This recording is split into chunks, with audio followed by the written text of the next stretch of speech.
Naïm, tu as 5 minutes, je veux que tu me Let's parles go. du regroupement de crédit et des choses. À quoi ça sert? Dans quel scénario on le fait?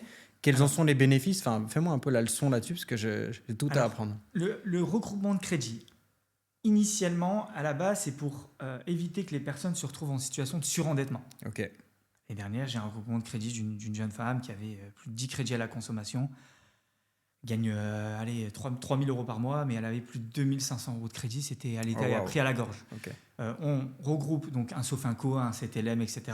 On regroupe, on rachète avec une banque externe tous les encours de crédit, tout ce qui reste à rembourser, et on rallonge la durée.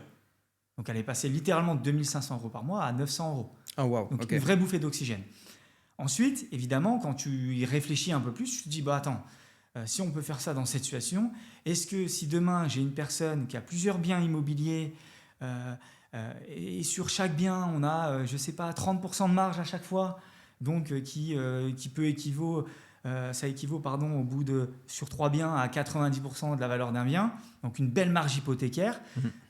Est-ce qu'on n'aurait pas intérêt à racheter, donc à regrouper les encours des 3 crédits, à les rallonger aussi, parce qu'on peut racheter et rallonger sur 25 ans, mais surtout, c'est ce qui va t'intéresser, c'est injecter de la trésorerie, injecter de la liquidité. C'est-à-dire qu'une personne, imaginons, qui a plusieurs prêts immobiliers, une durée restante moyenne de 10-12 ans, avec une mensualité quand même assez élevée, nous, on rachète tout, on injecte de la trésorerie, on rallonge la durée sur 25 ans, ça n'augmente pas la mensualité, sauf que en face, on a un nouvel actif qui va générer du revenu et qui va potentiellement rembourser 100% de la mensualité.